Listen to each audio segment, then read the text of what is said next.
Hey guys, so recently I've had a few different people ask me to share my testimony, and I've always been afraid to tell my story and share it with other people because I'm afraid that people won't listen.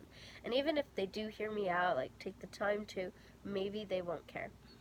But at the same time, I'm ultimately writing this blog and videoing for this blog because I really do believe that one person's journey can affect someone else's journey.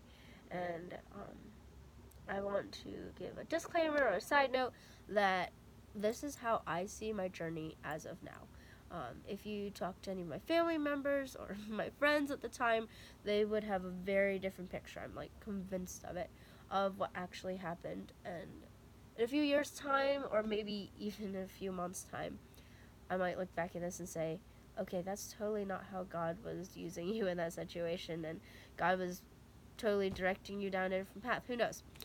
But this is how I see it right now, about 4 years later. So I want to say that everything started out probably in October of 2015. And during that time frame, I was trying out for basketball because I just like switched out of homeschool to this, small high school, and I really wanted to be part of a team so I could make friends. I think that's ultimately what it was. And I'm really, really bad at basketball. So much so that on the first day of tryouts, I jammed my left wrist. And if you've ever jammed a finger, it feels like that. Like, it's not broken, it's completely fine, but it could be a lot better, and it doesn't feel normal. So, this injury sort of prolonged for almost 11 whole months. I'm not saying I couldn't use it and it wasn't functional. I had mobility, but there were times when it would get really stiff and I felt like I couldn't pick anything up at all. It really scared me. But fast forward a few months like later, in February, I joined the track team, and I on the third day of the track team, I got an ankle injury. And you're like, great, so Leah is injury prone. Well, doctors told me just rest for 2 weeks and then go back. And so I waited 2 weeks, which was super hard for me. And I went back, and the very first, like, I don't know, 3 or 4 minutes of me running, I felt intense pain in my ankle again. And so I went back to see the specialist, and he said, okay, wait another week.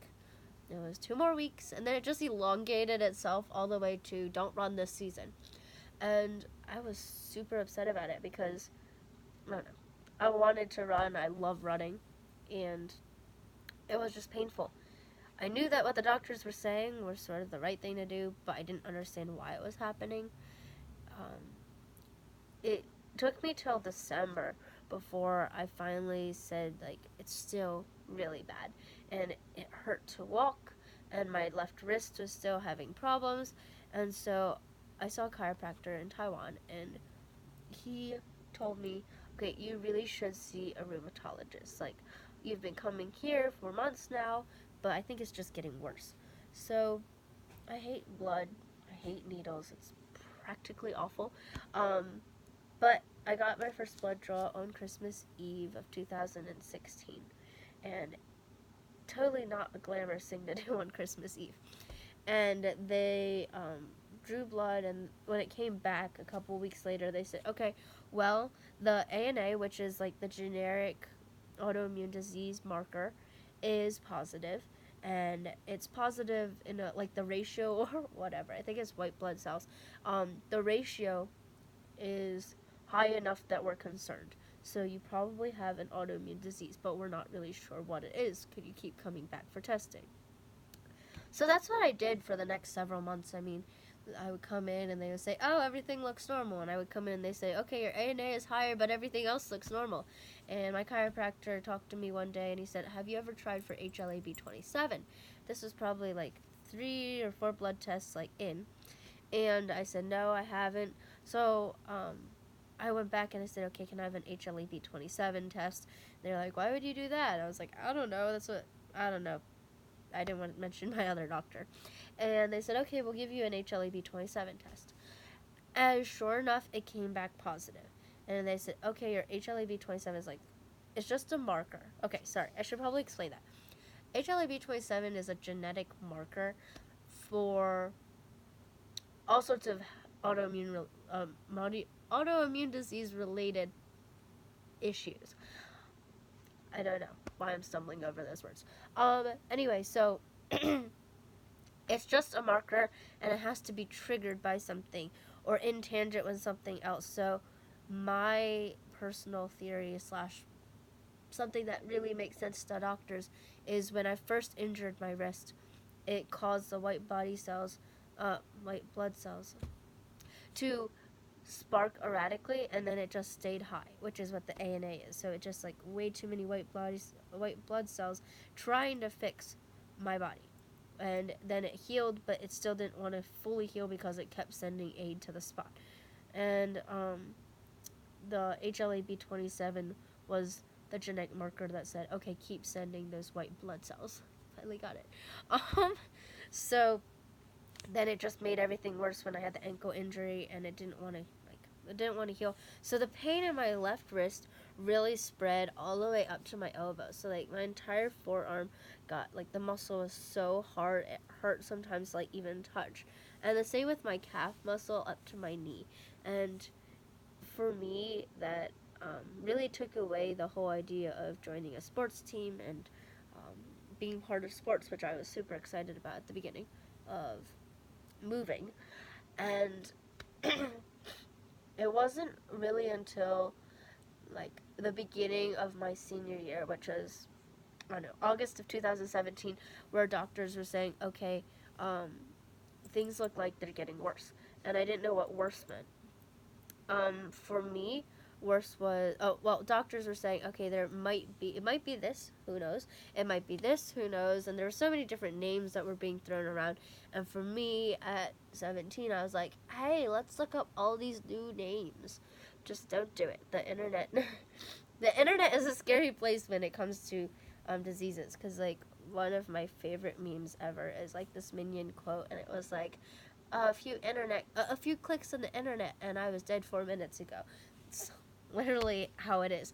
And I was looking at all these things of, like, you shouldn't go out in the sunlight, and you should only be eating certain things, but if you're eating that, then you can't be eating the thing that you should be eating. And I was really, really confused. And so my senior year, sorry, there's a notification on my phone. My senior year, we had a senior retreat. It was really exciting because we got to go to a different city, and I was super excited about it. Well, on the first night of the retreat, we were having a runaround game, and someone ran into my spine, and it wasn't like, it normally wouldn't be a big deal, but my body likes to think of everything as a big deal, and so it immediately sent me into shock. And I've never gone into shock, like, since, and I had never before, basically. And I started freaking out. I was so upset, and it calmed down. Like, the nurses on the trip helped it calm down.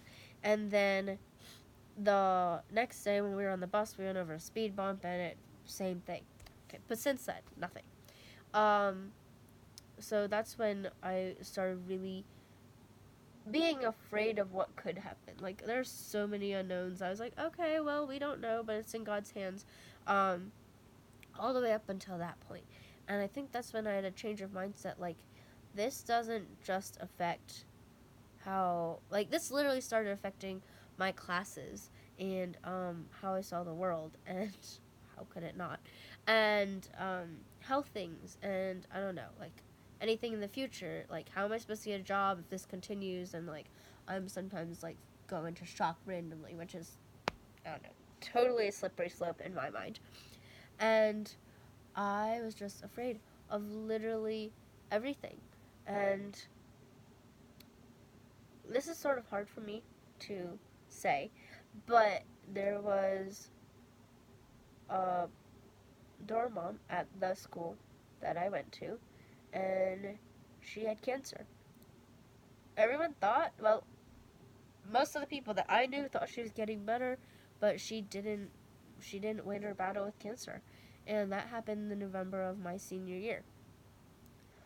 This was around the time that doctors were really saying, like, okay, it could be much worse than we thought. We don't know what it is at all. And I was severely mad at God because I didn't know why God would let someone who cared about him, who honored him and loved him, get to a place of pain and sorrow to the point of death.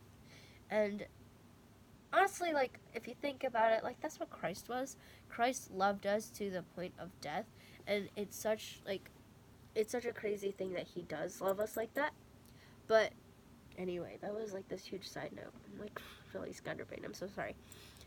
But I just didn't know how God could let her die, because it seemed wrong to me. Like a miracle of like a miraculous healing would have been so much better. You know, so much more of a testimony.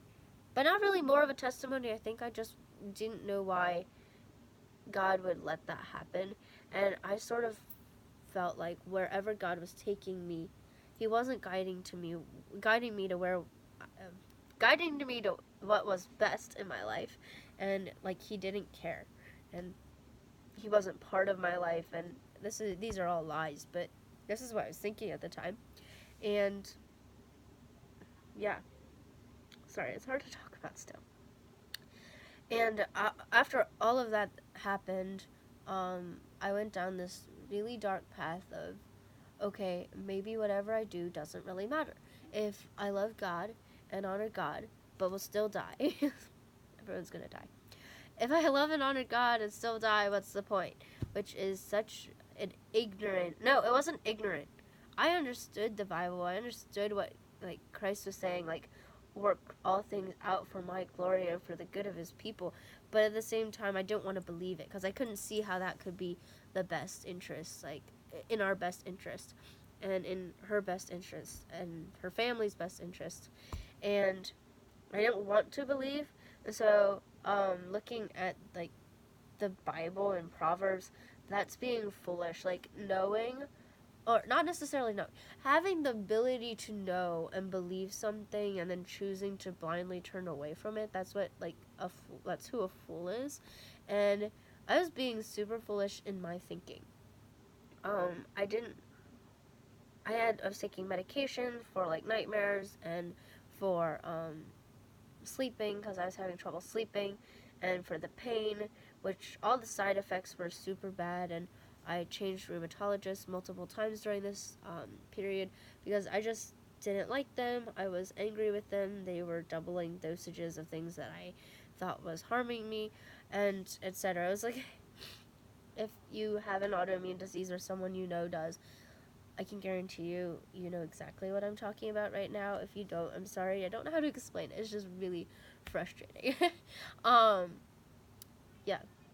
So I walked away from God for this brief period of time where I was just like, you don't care about me, so why would I care about you? And God was just in the back of my mind of like, maybe, perhaps he doesn't know what's going on. And I met a few different people in my life, and I hesitate to say anything about them whatsoever, except for the fact that when I was around them, because of things they said or did, I believed that I was worthless. Both worthless, but worth less than, if that makes sense. Worth less than who God designed me to be, who God intended me to be. I thought I wasn't good enough. I thought I wasn't, I don't know, I thought I was fat, but I don't know if you can be fat at like 110 pounds. Who knows what I was thinking or wasn't thinking. Like, I wasn't thinking about how God already had me in his hands because I was like, what God? And, yeah, so I thought that I didn't deserve life. I didn't deserve, well, the pain that I was feeling, but because I was feeling those things, I didn't deserve to feel lonely. I didn't deserve to think about myself when someone else was in probably so much worse of a condition than I was in. I didn't need other people, and the people that I did need, they didn't need me, so it was like not a fair trade-off, so therefore I couldn't be friends with those people. And I walked away from some of the great people that God placed in my life for such a time as this. And that really made me upset that I would do so. Like, it makes me upset now that I did something like that because God clearly, I was asking God for answers, and I was asking God to show me I wasn't alone, that I wasn't I didn't need to be afraid. And the people around me, oh my goodness, they stuck by my side for as long as they could before I like completely tried to cut them out. And I did it in such an obnoxious and ungracious way for all of the things that they were doing for me. And I wouldn't have been alone. Well, I was never alone because God's with you, and my family totally stood by me at that time. But I wouldn't be as alone if I had been willing to accept what God was offering me. Which there's a complete different lesson there. I feel like now I should talk about that, but I don't have like not in this video. And I because of the people that I had chosen to hang out with that were possibly not the people that God had in mind for me to get close to. Let's put it that way. I was believing the lie that I was fat and ugly and didn't deserve life. And these are things that God God has God has lies. God has truth to fight every single one of those lies. Now I'm going to talk about something else, but we won't do that. We'll do that later. But he had answers for all of my questions, and it wasn't necessarily like this is your diagnosis and this is the cure. Those aren't the answers I'm talking about. He had answers of why am I lonely, God? Because I've provided you with people, and you've walked away from that. Why am I not being physically healed? Because you're not intended to be healed right now, and you're not willing to see that. Just so many things that God was trying to show me that I was continually pushing away as a foolish person. And finally it climaxed to the point where I didn't think I was going to make it. I didn't want to keep going. I didn't see the point, and when God's not on your throne, let me tell you, you think you want to be on your throne of your life, and instead of letting God be that, and you try to stick yourself up there, you realize, oh, I don't meet the standard of being the ruler of my heart and the ruler of my life, and so therefore you try to put someone else or something else up there in place of God. Well, that's what I was doing, and um, only God deserves that single throne in your life. And so everything else you try to stick up there, not good enough. And when you think they're not good enough, then it's like, I'm not good enough.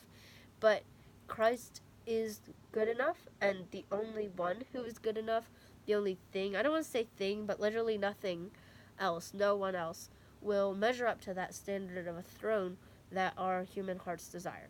It's like human nature, like inherently, we need someone. I believe that we need someone to be in the throne of our lives. And for me, Christ needed to be there. For everyone, Christ needs to be there. But I didn't want God to be there because I didn't want God to be someone who didn't care, who didn't give me medical answers, who didn't keep someone from dying. But that's not who God is, um, God is not supposed to. God is revealing himself through the little things, and we keep ignoring it. And I really do believe that. I believe that's why I didn't have the answers. It wasn't that there weren't answers. It's just I was expecting a very specific type of answer from God and putting him in this box that he didn't belong in. Because that's a human-made, very limited box, and he's so much greater beyond the expanse of what I know and what I can understand and see. But medically speaking, I took myself off all of medication, like all medications at that point. It was probably right around March, maybe April, like late March, early April, when I said, okay, I'm giving up the painkillers, I'm giving up like every medication because I don't think that any of it's being solved by these things. It was just making side effects that were really, really bad. And during that time, like when I finally went back to God, I just want to say this, like, it didn't solve anything. Like, solving something didn't look like a cure.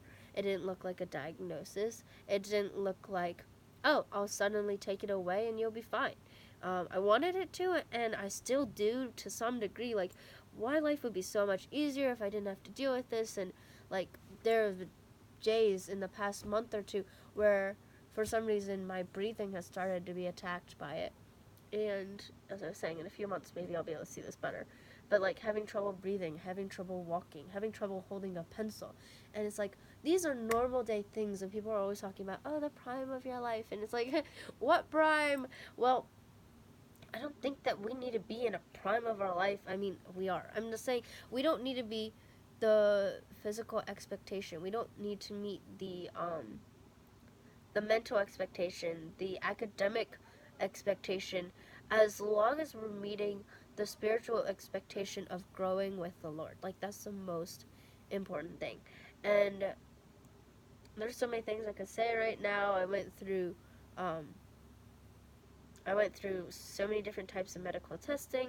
I mean, it's not like years and years of it because there's only a few months, but like electromyograms and MRIs and what's the CR scans? I forget. I don't know how I forgot. But these different scans and trying different medication, and that is why this blog is called More Than Physical Healing. Sorry, it took forever to get here. But More Than Physical Healing really, really is about recognizing the fact that I want human answers.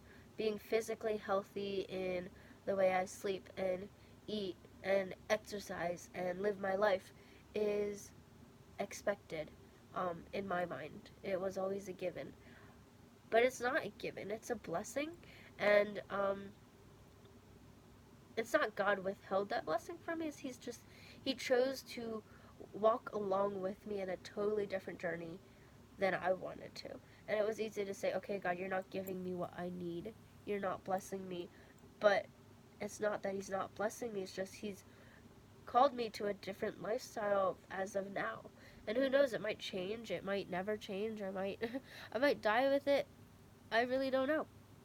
But ultimately speaking, I truly do believe that the kind of healing that God wants me to be looking for is a spiritual and emotional, well, primarily spiritual, and then um, piggybacking off of that, everything else. So, how do I see my relationships and my friendships, and um, how does that work? As like the idea of if I'm spiritually healthy, then those relationships will be better. It's not going to be perfect, and I still make bad choices in friends sometimes. And still, if I'm right with God, then um, I can I can work towards healthier relationships. And if I'm right with God, then emotionally, when I'm down and negative and pessimistic, like one of my friends was saying this last semester. She was like, I asked her, do you think I'm more pessimistic or optimistic? And she said, Leah, I think that you as a person are very, very pessimistic. You're very negative, especially about your own life. But as soon as you orient yourself with God, reorient yourself and refocus on Him, then the negativity is slowly withdrawn and removed from your life, from your perspective, because you see truth instead of the way you want to see it naturally. And then um, if mentally, I think I said mentally, socially, I don't know, but physically too, do I need physical health? Like my term of physical health, do I need physical health to honor God? And the answer is no. But when I'm honoring God, my physical health doesn't matter as much. And I don't know how to explain it any other way except for keeping Him first and foremost is so important. And I guess like right now I'm still trying to figure out medically what works, what doesn't work. Essential oils, physical therapy, dieting, sort of. I'm in college. I don't really diet. I really should. Anyway, total side note. Sorry, I'm gonna like chop that out later. Probably not. I don't have the time for that. And yeah, so I guess my story really is walking faithfully with the Lord through it, but then being challenged and not fighting with God, but fighting against God, and then coming back to realizing um, that God doesn't owe me anything, and I don't deserve any of the things that He's blessed me with. Alright, that was super long, and I hope that it is sort of a brief overview of what's actually been happening, and how I've lived my life differently, and that's my story. And if you want to share yours, or someone that you know, if you want to share yours, like their story, just contact me. I would love to hear it and would really like the community. So, God bless.